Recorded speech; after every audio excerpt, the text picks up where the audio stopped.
Okay, twabadde tutandise ku nsonga eno eya Bobi Wine okuteesa ne gavumenti nti obujulizi bwonna obuliwo bulaga nti gavumenti ekiruubirwa kiri kimu kyeyagala okukola kunyigiriza Bobi Wine atiise nayo, era teyagala sooka mumukwata oba teyagala sooka mumukwata kubanga emanyi nti bwemukwata ate batesobola tikyasoteesa naye ng'emukwata ng'ava mu kkomera, wabula eyagala eteese naye ye ng'alinga yali ebweru alaba nti bunamaze obbasiba banyigirizibwa then awalirizibwa okuteesa ne gavumenti.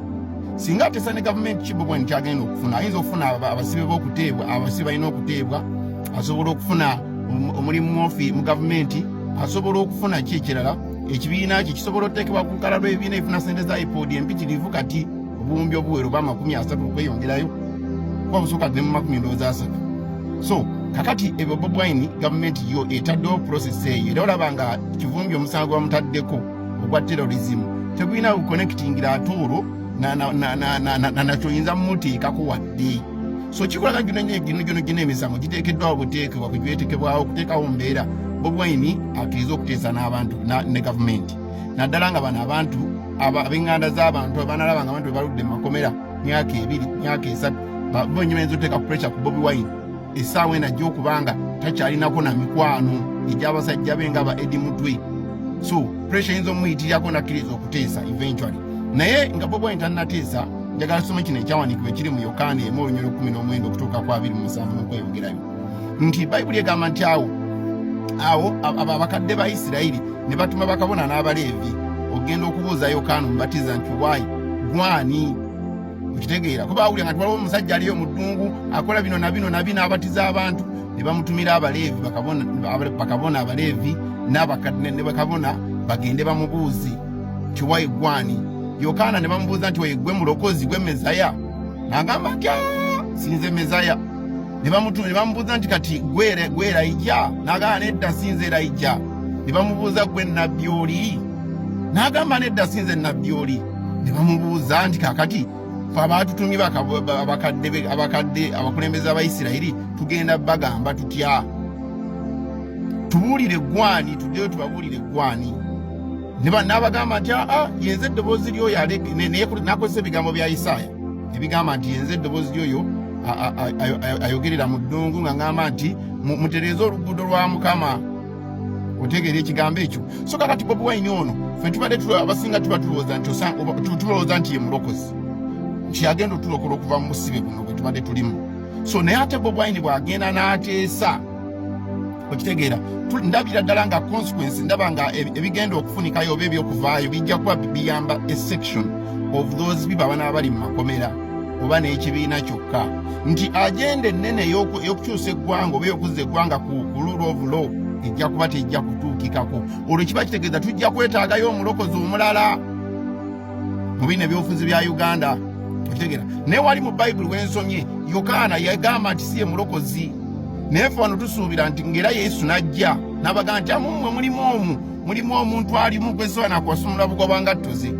So naye kati Bobi Wine tusuubira nti ye mulokozi, era tulowooza nti Bobi Wine bw'akkiriza n'ateesa ebintu bino biba bisobola ekigenwa ky'okutulokola kiba kivudde mu mikono gye initially, okitegeera. So njagala otambuza vidiyo netuka ku Bobi Wine kubanga yinza okubaako kyeyinza omuyamba ekimu oba ebibiri. Ekisookera ddala Bobi Wine singa akkiriza n'ateesa kigenda kumustrippinga naked, kigenda kumwambulako amasannyalaze agamu g'alina gajja muvaako, kubanga bw'okkiriza n'oteesa ne dictator kikiina engeri gye kikunafuyamu, kiina engeri kikuggira ddalako objectives. Era obuyagala okitegeera laba ono omusajja omukugu ng'ayogera ku ki kye bayita odiringa otya ne dictator. Sooka omuwulire General Sejjusa ng'ayogera. Museveni can never do any reforms. That's a waste of time. Because dictatorships are never reformed, they are dismantled. Because you see how you wage a struggle, political or otherwise, is informed by the type of threat you face. If you are facing a political struggle, you organize politically. If you are organizing a dictatorship, then you organize a resistance. The often controversial soldier revealed that he's planning a people's liberation struggle against Museveni's regime. People will rise up, they will demand their right, and they have already started. You saw what happened they arrested when Besigye was going there. The people went to the police and released themselves. The people can go to that state house. Despite Mr. Museveni having those guns will do nothing. Nothing. What will he do? What will Mr. Museveni? If 1 million people or 100,000 people go, will he kill them, bring tanks? If he shoots... Okitegedde General Jusa akugambye nti dictatorship oba obukulembeze bw'abannakyemalira tebabulongoosa. Tosobola kugamba nti kanyingire mu NRM oba mu gavumenti nongooseze mulinga Mao bwe yakola. Era kyobola Mao wadde Minister wa Constitution and Justice bino byonna byakoleddwa ng'ali mu hibernation. Ne kati tannaba kuvaayo okwogera kigambo kyonna. Lwaki? Kubanga ali mu dictatorship. Dictatorship Sejjusa akugambye tebagirongoosa, tebagitereeza, dismantling and dismantling. Okitegera? So Bobi Wine bwasigala mu silence, bwasigala mu non-alignment movement, n'agamba sigenda kwegatta ku NRM, sigenda kuteesa na NRM. Eno regime esobola okurambulinga, esobola osigala ng'ekurambulinga ng'emenyekamenyeka mpola. Ndi tolaba nti akaluka 231 kalinga akali ewala. Naye bwe tutuukira ate 231 ku mulundi guno n'akaluka nnyina bati basobola nakateekawo. Meke boli baki boli kasika yarabo. N'akaluka nyini. Tolaba ku mulundi guno timwalayo ko n'okupapulanga bubwawo. Naye 221 nga standby generators njagala okugamba n'akaluka nyini baba ino okulemesa akaluka lemo okubaawo. Era alternative ebeerawo ebeeremu yagamba nti baparliamentarians bebalonda president. Ate mu nsi yonna ekyo okimanyiiwa.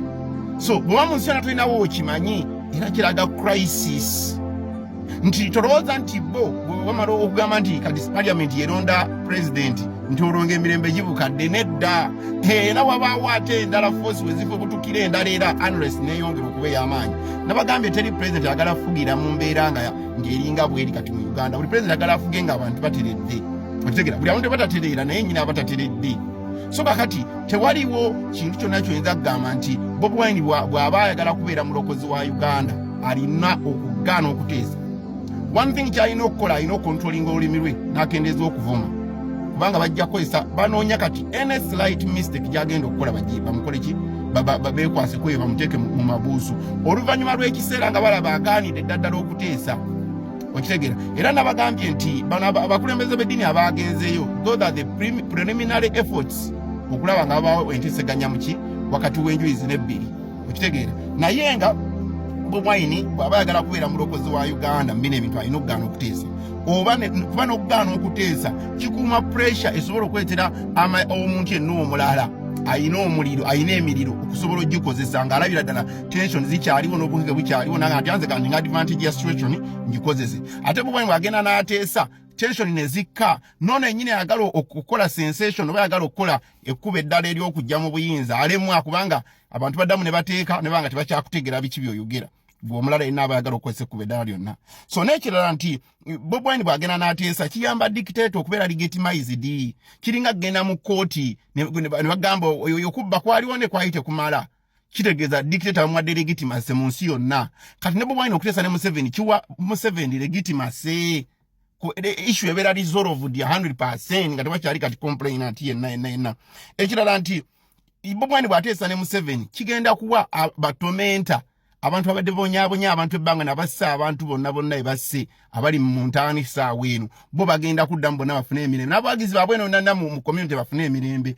Bobi Wine's cases eddani ddiiru kakati ekyo naye nga kivudde kuteesa. So bw'otateesa gwe n'osigala nga oli ku koolo yeemu yokka yakukyusa bukulembeze mu Uganda. Kuba buli muntu amanyi tolina mundu. Nobody is going to Uganda Bobi Wine kitakwata mundu nga tozirina nga toli mujaasi.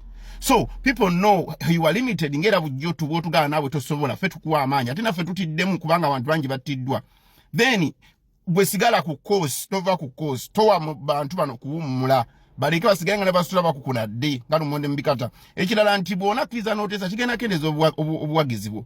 Okitegeera nti abantu bagenda labira ddala ng'era agasaaka ge gattula. Abantu bagenda labanga tiwaliiwo omuntu asobola kuyimirira ku kigambo ky'olubeerera. Ate ng'obadde oyambye nnyo okudismantlinga fake opposition ebadde ekola ebintu bwe bityo. So Bobi Wine, whatever it takes, whatever it costs, better resistant ku negotiation osigale ng'oli wa non-alignment movement. So si kirungi naye kiriko n'omutango munene ne kati kyolina okukola. Rigimu ejja kulambulinga mpola paka lwenagwa. Mukama aba omukisa nga mulokoka.